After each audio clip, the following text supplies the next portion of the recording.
a sudden, people are beginning to talk about JK Rowling more like she's George Lucas than J.R.R. Tolkien. After heavily revising and fleshing out her own lore over the years, including with the huge information dump that is Pottermore, she's now releasing material that directly contradicts things she's said or written in the past. It's all well and good adding the details that Dumbledore is gay or Nagini used to be human, but when you start rewriting things to create plot holes in your own beloved material, there is a problem. That counts doubly when those stories were already full of plot holes in the first place. Oh, Icarus, you really did fly too close to the sun without a phoenix or whatever works. So ready your wand and put on your sorting hat as I mash from What Culture, and these are the 13 worst plot holes in Wizarding World movies. 13. McGonagall at Hogwarts. McGonagall is at Hogwarts in the 20s? When fan service goes wrong, it is not a pretty sight. Particularly when it's thanks to a writer not paying attention to their own details, which can only be assumed to be the case with the plot hole opened by Minerva McGonagall's cameo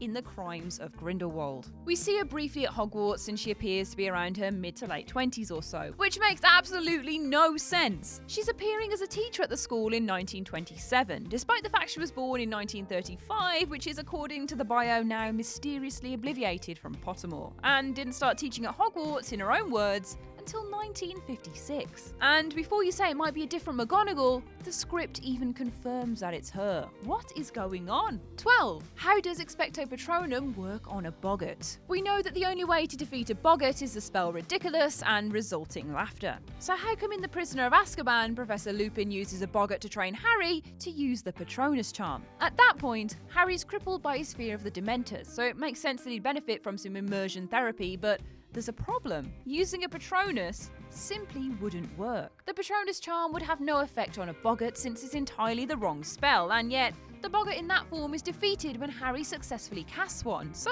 what gives here? 11. The Blood Oath. The introduction of the Blood Oath between Dumbledore and Grindelwald in the Fantastic Beasts sequel is a great way of making Dumbledore's reluctance to fight his former friend and possible lover not only about his residual feelings for him. It added a little more logic, establishing that the oath strictly forbade Albus to take up arms against the Dark Wizard. But when exactly did they take the oath together? The fact is, because of the three-way duel between the pair and Aberforth that led to the death of Ariana Dumbledore, the oath has to have been made after Ariana's death. Otherwise, they could have never fought in the first place. However, after the duel, they weren't exactly on speaking terms since Ariana was dead and Grindelwald immediately fled the country, and they didn't talk for decades. So when the hell did they do it? 10. Why wasn't Neville affected by the Dementors like Harry? In The Prisoner of Azkaban, the first time we meet the Dementors is designed to establish them as a major secondary threat in the film series. To accomplish that, we got to see the torment they immediately caused in Harry as a result of him merely being near one. He passed out because of them dialing into his past trauma more than the other kids. If that's the case, how come Neville didn't react exactly the same way? He too watched his parents suffering an unforgivable curse and would have had plenty of trauma since they were tortured to the point of dementia, and yet his emotional wounds didn't result in him passing out. Surely, given their similarities, you'd have thought JK Rowling would have wanted to draw a closer parallel. 9. The Obliviate doesn't take. The entire mass Obliviate sequence at the end of the first Fantastic Beasts has some serious issues, but the most concerning is the fact that it doesn't even work. There's something to be said about the idea that love is so powerful that it stops Obliviate from working on Jacob properly when he's cleansed by the rain, but it's never established nor referenced again. In the sequel, we're told that the poison spread by Frank only makes you forget bad memories, but that's not true, because we see at the end of the first movie that Jacob has made baked creatures from his retained memories, including an Arumpent which basically tried to have sex with him. Surely he'd have forgotten that. 8. The NIFFLER magic conundrum. In Fantastic Beasts 2, Newt reveals another use of the NIFFLERs, showing that you can use gold to get the creature to map a crime scene, establishing what exactly happened, so the detective can then track anyone involved. It's clever, and it's pretty key to the Crimes of Grindelwald plot. But where was this magical ability in the future when Sirius Black was wrongly accused of killing Peter Pettigrew? Wouldn't a lot of hassle have been saved if someone had got a NIFFLER in to map the crime scene and reveal that Black killed no one and Pettigrew escaped? It's sloppy family, and now it means we're gonna have to see the NIFFLERs all killed off to extinction for it to make any sense. Poor NIFFLER! 7. Harry and the THESTRALS. A lot has been said about Harry's inability to see the THESTRALs before Cedric's death during the Triwizard Tournament, and JK Rowling has even qualified how he's able to not see them. According to her, he hasn't processed Cedric's death by the time he boarded the carriages at the end of the Goblet of Fire, so couldn't see them, and he'd not consciously seen his parents die, so he could be unaffected. But that doesn't close the plot hole at all, because Harry witnessed an even more traumatic death than a half-witnessed one or Cedric's. He witnessed one caused by his own hand, that of Professor Quirrell. At the end of the first book, Harry kills what's left of the Defense Against the Dark Arts teacher by touching and melting his face. It's a heinous moment for any child to go through, and the suggestion that he wouldn't have processed that in the years following is just ludicrous. Given that it's related to Voldemort, he probably thought of little else. 6. Queenie falls for Grindelwald's tricks. Queenie can literally read what anyone is thinking and feeling at any time. She could never be killed by anything willful, in other words, and could reveal all strategy to anyone seeking to use her gift to protect themselves. That's why she's so important to Grindelwald and why he actively seeks to seduce her into his service. But it's also why she shouldn't have fallen under his influence at all. The suggestion that Queenie's rage at her sister and Jacob abandoning her led her to him and cloud her mind is just stupid. Queenie should have been able to read the fact that Grindelwald was lying to her from the first moment he misled her into thinking he was making a world where she could marry Jacob. It just makes no sense that she'd miss that when she picks up on such things as involuntary thoughts by Jacob.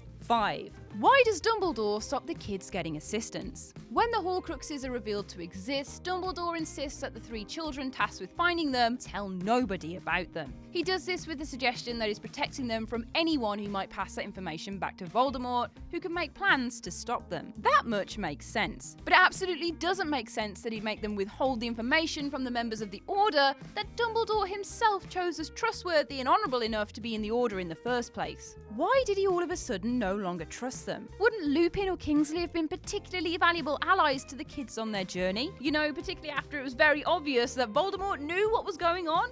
4. Grindelwald wasn't the master of the Elder Wand. At the end of the first Fantastic Beasts movie, Grindelwald is disarmed by Tina after his deception has been unveiled and the heroes watch him carted off to be imprisoned, where we find him in the sequel. In that sequel, the opening act sees Grindelwald handed his wand back by the treacherous Abernathy. When he escapes, he's able to use the wand uninhibited as someone who wasn't the master of it would be, and it's later confirmed in the Harry Potter movies that Dumbledore became master of the Elder Wand by disarming its current master, Grindelwald, during their duel. Yet, how could Grindelwald be the master of the wand when it's also established in the same Harry Potter movie that Voldemort himself wasn't the true master of the wand because it was Malfoy who disarmed Dumbledore? With that logic established, the true master of the Elder Wand at the end of the Fantastic Beasts movie is, in fact, Tina. 3. Giant romance. Here's a slightly more biological concern from the Harry Potter films that definitely requires some sort of explanation, even though this was always primarily a kids series and would never have been able to include full-blown sex, particularly between a man and a magical creature. However, it needs to be asked, how the hell did Hagrid's father impregnate a full-grown giant? That seems to suggest that a tiny normal man was somehow able to seduce a terrifying violent creature and then also have full sex with her. There are many questions here relating not only to seduction technique through to opportunity and, not least at all, the actual mechanics of their sexual activity. Nothing could have appropriately fit. 2. Credence's twist makes no sense. Right, so this is a more complex one, but it's worth sticking with. The twist in the Crimes of Grindelwald establishes that the last surviving male of the Lestrange family was killed as a child in a ship disaster at sea. There is the first issue. That child wasn't the last surviving Lestrange male because Bellatrix married Rodolphus Lestrange, who was both a male, a Lestrange, and alive. That child was rumoured to be Credence Barebone, but it turns out that he was, in fact, Aurelius Dumbledore, a baby who was coincidentally also on the same ship journey in the carriage opposite, who was swapped with Corvus Lestrange when that unfortunate child's sister Lita couldn't take his crying anymore. So that means that Albus, Ariana and Aberforth had another sibling who was born around 1901, the year of the ship disaster. Except that can't be true because Kendra Dumbledore died in 1899 and Percival died in Azkaban sometime between 1890 and 1900. So who the hell were his parents? It could feasibly be that Percival Percival had a second lover impregnated, but since when did Azkaban allow sexy visits? And it's not like we can just say that Aurelius Twist is Grindelwald lying to manipulate Credence, because the Phoenix issue confirms he's a Dumbledore. If he wasn't, the Phoenix wouldn't appear to him. Something else has to be going on here, truthfully, but that doesn't mean these plot holes aren't still legitimate. 1. Why didn't the Phoenix appear to Credence earlier? And speaking of the Phoenix issue, why exactly did the Phoenix wait so long to appear to Credence/Aurelius? If he was born in 1901 and the films are set in the second half of the 20s, Credence has been abused by an overbearing, violent adoptive mother for probably 2 decades. He was beaten, indoctrinated, told to suppress his magical powers to the point that he became an obscurial, and forced to have a haircut that can only be described as heinous. Any of those single issues should have been enough for him to have been classed as in need. So why didn't the Phoenix appear to him at any point during his past? Why was him finding out his true parentage deemed a worthy enough time of peril